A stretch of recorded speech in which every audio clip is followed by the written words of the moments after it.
crise de 1985, avec l'effacement de sa dette extérieure, le Cameroun n'a pas pu, comme la Côte d'Ivoire, dans la structure de sa politique économique, su se relever. Les deux poids lourds de la zone CFA ont connu des trajectoires de croissance radicalement différentes en 10 ans. On ne peut même pas aujourd'hui s'asseoir et comparer le Cameroun à la Côte d'Ivoire. Le Cameroun n'est plus à ce niveau.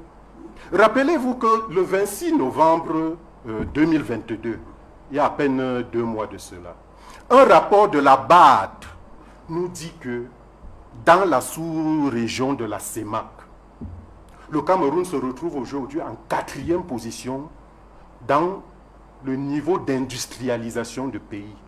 C'est-à-dire derrière la Guinée équatoriale, derrière le Gabon, derrière le Congo. De la sortie de la crise post-électorale de 2011 à la pandémie du Covid-19, l'écart entre le produit intérieur brut de la Côte d'Ivoire et celui du Cameroun est passé de 16% à 50%, selon des données de la Banque mondiale. En 2021, cette distance s'était accrue de 4 points de pourcentage.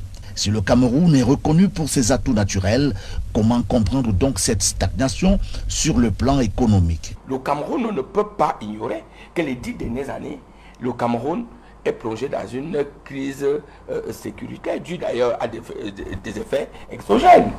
Parce que vous ne savez pas ce que nous prend la sécurité, les moyens de sécurité au niveau du nord-ouest et du sud-ouest, au niveau de la lutte contre Boko Haram, au niveau du grand banditisme qui se développe à l'Est Cameroun.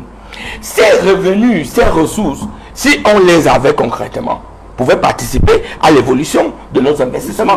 Il reste que selon les prévisions de l'institution multilatérale, au rythme actuel, le produit intérieur brut ivoirien, lui, passera le cap des 100 milliards de dollars en 5 ans. Bien pour les analystes, les avantages et le potentiel du Cameroun sont réels et ne demandent qu'à être mieux mis en valeur.